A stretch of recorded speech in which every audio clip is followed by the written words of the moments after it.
चंद्र राशि धनु का मासिक राशिफल अगस्त 2024।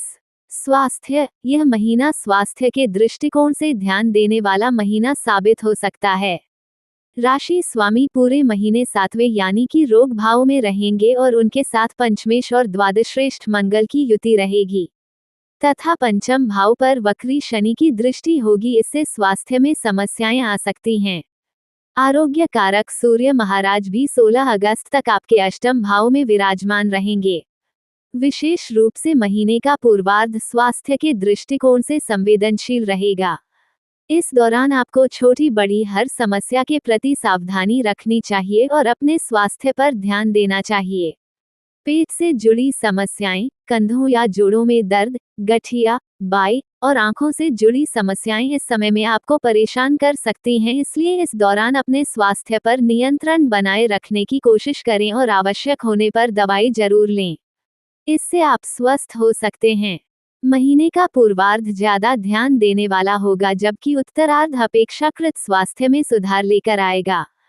करियर के दृष्टिकोण से यह महीना ठीक ठाक रहने की संभावना है। पूरे महीने दशम भाव में केतु महाराज उपस्थित रहेंगे, जिससे आपको कुछ परेशानियों का सामना करना पड़ेगा। आपका मन कार्यक्षेत्र में नहीं लगेगा। कार्यक्षेत्र का माहौल आपको उबाऊ लगने लगेगा और आपका मन करेगा कि तुरंत कहीं चले जाएं। आप नौकरी बदलने के प्रयास भी करेंगे और आपको ऐसा लगेगा कि आपको कमतर आंका जा रहा है। आप जिस लायक हैं उस लायक आपको ना तो काम मिल रहा है ना ही धन मिल रहा है। इससे आप कुछ निराश होंगे और इस निराशा में कुछ समस्याएं भी खड़ी हो सकती हैं, इसलिए सावधानी रखना आवश्यक होगा। दशम भाव के स्वामी बुध महाराज 22 अगस्त से वक्री अवस्था में अष्टम भाव में चले जाएंगे। तब कार्यक्षेत्र में और समस्याएं आ सकती हैं। आपके कुछ पुराने काम बाहर निकल सकते हैं, जिनको लेकर आपसे पूछा जा सकता है। इससे आपको कुछ निराशा होगी। 26 अगस्त से मंगल भी सप्तम भाव में जाकर वहां से दशम भाव को देखेंगे, जिससे आपके अंदर कुछ ऊर्जा तो आएगी, लेकिन आपका मन काम में कम ही लगेगा। 25 अगस्त से शुक्र भी कन्या राशि में दशम भाव में आ जाएंगे, जिससे आसपास के माहौल को देखकर आपको सावधानी रखनी होगी। छठे भाव के स्वामी शुक्र का 25 अगस्त को दशम भाव में जाना आपकी मेहनत को बढ़ा देगा और आपके ऊपर काम का बोझ बढ़ेगा। इससे नौकरी में आपको संभाल कर चलना होगा। व्यापार करने वाले जातकों के लिए यह महीना बहुत बढ़िया रहने वाला है। आप जितनी ज्यादा कोशिश करेंगे उतना ही अधिक आपके व्यापार में उन्नति करने का अवसर मिलेगा। सप्तम भाव के स्वामी बुध महाराज महीने की शुरुआत में नवम भाव में रहेंगे, जिससे व्यवसाय की यात्राएं फलीभूत होगी, उनसे आपको अच्छा लाभ होगा। 22 अगस्त को बुध अष्टम भाव में चले जाएंगे, जिससे व्यापारिक पूंजी निवेश और पुरानी योजनाओं पर फिर से विचार विमर्श करने के कारण व्यवसाय में कुछ विलंब हो सकता है, लेकिन आप अपनी योजनाओं को और मजबूती के साथ लागू करेंगे। 26 अगस्त से मंगल के मिथुन राशि में सप्तम भाव में आ जाने से व्यापार में नई ऊर्जा का संचार होगा और आप खूब मन लगाकर उत्साहित होकर अपने व्यापार को आगे बढ़ाएंगे।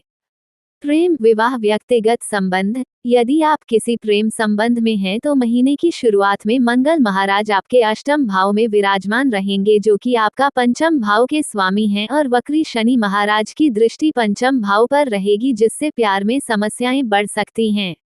एक दूसरे को ठीक से समय ना दे पाना और एक दूसरे को ठीक से ना समझ पाना इसकी बड़ी वजह हो सकती है। हालांकि पंचम से पंचम यानी कि नवम भाव में बुध और शुक्र जैसे ग्रहों का प्रभाव होने के कारण आप अपने रिश्ते को संभालने में कामयाब रहेंगे। आप अपने प्यार और रूमानी तरीके से अपने प्रियतम के दिल में अपने प्यार की अलख जगाए रखेंगे और इससे आपका रिश्ता खूबसूरती से चलता रहेगा। 26 अगस्त से पंचम भाव के स्वामी मंगल महाराज आपके सप्तम भाव में आ जाएंगे। ये समय प्यार को परवान चढ़ाने का समय होगा। आप अपने प्यार में और आगे बढ़ेंगे। अपने प्रियतम को विवाह के लिए प्रस्ताव भी दे सकते हैं और संभव है कि आपका ये प्रस्ताव स्वीकार कर लिया जाए, जिससे आपकी बाँछें खिल उठेगी और आप अपने प्रेम जीवन में प्रफुल्लित नजर आएंगे। यदि विवाहित जातकों की बात करें तो महीने का पूर्वार्ध आपके लिए बहुत अनुकूल रहने वाला है। सप्तम भाव के स्वामी बुध महाराज नवम भाव में शुक्र महाराज के साथ विराजमान रहेंगे, जिससे आप अपने जीवन साथी के साथ बड़े ही रूमानी अंदाज में रहेंगे। एक दूसरे के साथ लंबी यात्राओं पर जाएंगे, खूबसूरत जगह की सैर करेंगे, एक दूसरे से प्यार बढ़ेगा, एक दूसरे को और बेहतर तरीके से जानेंगे, एक दूसरे के लिए भाग्यशाली साबित होंगे। ससुराल में जीवन साथी के भाई बहनों से भी आपका प्यार बढ़ेगा और हर तरफ प्यार ही प्यार नजर आएगा, जिससे आप बड़े खुश रहेंगे। हालांकि महीने के उत्तरार्ध में 22 अगस्त से जब बुध महाराज वक्री अवस्था में अष्टम भाव में आ जाएंगे तब कुछ अधिक वाक्चातुर्य दिखाने के कारण समस्याएं बढ़ सकती हैं, इसलिए कम से कम रखें और ज्यादा बातचीत ना करें। ससुराल पक्ष के लोगों से किसी भी तरह का झगड़ा करने से बचें। 26 अगस्त से मंगल महाराज भी है सप्तम भाव में आ जाएंगे, जो जीवन साथी के व्यवहार में थोड़ा बदलाव ला सकते हैं। इस बदलाव को स्वीकार करें और उनके विचारों को अहमियत दें। इससे आपका वैवाहिक जीवन विधिवत रूप से चलता रहेगा। सलाह: आपको अपने मस्तक पर प्रतिदिन हल्दी अथवा केसर का तिलक लगाना चाहिए। मंगलवार के दिन हनुमान जी को 4 केले अर्पित करने चाहिए। आपको प्रतिदिन सूर्य देव को तांबे के पत्र में हल्दी से रंगे हुए पीले अक्षत डालकर जल अर्पित करना चाहिए। नागकेसर का पौधा बुधवार के दिन किसी उद्यान में लगाना चाहिए। सामान्य यह महीना धनु राशि का जातकों के लिए मध्य रूप से फलदायक रहने की संभावना है। आपको इस महीने बहुत ज्यादा प्रयास करने होंगे, क्योंकि प्रयास करने से ही अच्छी सफलता मिलने के योग बन रहे हैं। भाग्य के भरोसे बैठे ना रहें।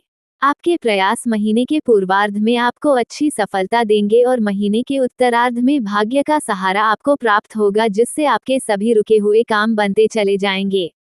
जहां तक आपके करियर का प्रश्न है तो केतु महाराज पूरे महीने आपके दशम भाव में रहेंगे, जिस नौकरी में आपका मन कम लगेगा। आपका मन इधर उधर ज्यादा भटकेगा। आपको ऐसा लगेगा कि आप उतना नहीं कर पा रहे हैं जितने के आप लायक है। इससे मन में अनेक विचार आएंगे और कम से मन घबराने लगेगा, लेकिन महीने के उत्तरार्ध में स्थितियां संभल जाएंगी। व्यापार करने वाले जातकों के लिए यह महीना अत्यंत लाभदायक साबित हो सकता है। आपको बस अपनी ओर से ज्यादा कोशिश करनी है, क्योंकि कोशिश अवश्य कामयाब होगी। प्रेम संबंधों के लिए यह महीना मध्यम रहेगा। महीने के उत्तरार्ध में प्रेम विवाह के प्रस्ताव स्वीकार भी हो सकते हैं। विवाहित जातकों के लिए भी यह महीना अनुकूल रहने की संभावना है। महीने के उत्तरार्ध में कुछ समस्याएं आ सकती हैं, लेकिन वैसे यह महीना आपके वैवाहिक जीवन में प्रेम बनाए रखेगा। इस महीने स्वास्थ्य पर ध्यान देने की आवश्यकता होगी, क्योंकि आपका स्वास्थ्य है कमजोर हो सकता है। विशेष रूप से महीने का पूर्वार्ध ज्यादा ध्यान देने वाला होगा। पारिवारिक जीवन में कुछ समस्याएं बनी रह सकती हैं और घर में अशांति का माहौल होगा, जिसे संभालने की जिम्मेदारी आपके ऊपर आएंगी। विद्यार्थी वर्ग के लिए भी यह महीना अच्छा है। आपको कठिन मेहनत के बाद अच्छी सफलता भी मिलेगी और विदेश जाकर पढ़ने में भी सफलता मिल सकती है। आर्थिक रूप से यह महीना मध्यम रहेगा, खर्च भी बने रहेंगे, इन आमदनी भी सामान्य रहेगी, इसलिए खर्चों को नियंत्रण में रखना आपके लिए आवश्यक होगा।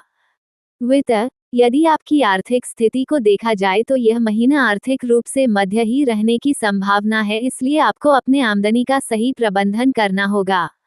धन आपके पास आएगा तो, लेकिन खर्च भी बहुत ज्यादा होंगे।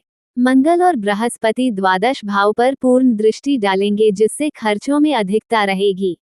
शनि भी वक्री अवस्था में द्वादश भाव को देखेंगे, जिससे कभी खर्च होंगे कभी नहीं होंगे, लेकिन कोई ना कोई खर्च तो लगा ही रहेगा। सूर्य भी महीने के पूर्वार्ध में अष्टम भाव में रहकर खर्चों में बढ़ोतरी करेंगे, इससे आपके ऊपर चौतरफा खर्चों का दबाव बना रहेगा और आप काफी परेशान महसूस कर सकते हैं। हालांकि बृहस्पति महाराज छठे भाव से द्वितीय भाव को देखेंगे, जिस कुछ आर्थिक स्थिति पर प्रभाव सकारात्मक रूप से भी पड़ेगा। सूर्य महाराज 16 अगस्त से नवम भाव में आकर आपकी आर्थिक स्थिति को मजबूत बनाएंगे, तो बुध महाराज की कृपा से भी आपको धन लाभ होने की योग बनेंगे, लेकिन इस महीने खर्च ज्यादा हैं और आमदनी उसके अनुपात में कम दिखाई देती है, इसलिए आपको संतुलन बिठाने का प्रयास करना होगा ताकि आपकी आर्थिक स्थिति सुदृढ़ बनी रहे। हालांकि इस महीने व्यापार से अच्छा लाभ कमाने में आप कामयाब हो सकते हैं। मित्र एवं परिवार: यह महीना पारिवारिक तौर पर मध्य रहने की संभावना है।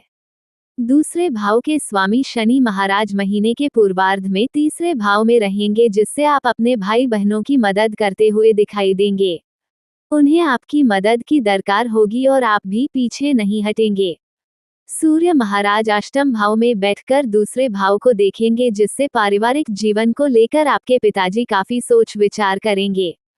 देवगुरु बृहस्पति छठे भाव में बैठकर नवम दृष्टि से आपके दूसरे भाव को देखेंगे, जिससे कुटुंब के लोगों में प्यार बना रहेगा और एक दूसरे के सुख दुख में साथ खड़े होंगे।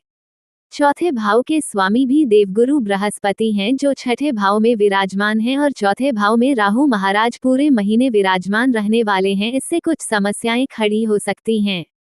परिवार में कुछ अशांति का माहौल होगा।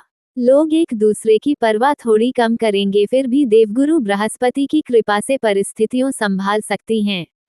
किसी पारिवारिक विवाद को ज्यादा बढ़ाने ना दें और संपत्ति संबंधित कोई समस्या हो तो उसे आपस में बैठकर सुलझा लें। इससे धीरे धीरे स्थितियां संभालने लगेगी। तीसरे भाव में लगातार पूरे महीने वक्री शनि महाराज विराजमान रहेंगे, जिस भाई बहन कुछ बातों को लेकर बहुत ज्यादा अड़ियल रवैया अपनाएंगे जो आपको बुरा लग सकता है। लेकिन बुध और शुक्र की दृष्टि भी उन पर होगी, जिससे स्थितियां संभल जाएगी। हालांकि महीने के उत्तरार्ध में शुक्र के दशम भाव में आकर चतुर्थ भाव को देखने से परिवार में कुछ सामंजस्य बढ़ेगा, लेकिन सूर्य के नवम भाव में आ जाने से और शनि की उस पर दृष्टि होने से पिताजी को स्वास्थ्य समस्याएं घेर सकती हैं, इसलिए उनके स्वास्थ्य का ध्यान रखें। आपस में मिलजुल कर रहने का प्रयास करें, इससे आपका पारिवारिक जीवन सुखद हो जाएगा।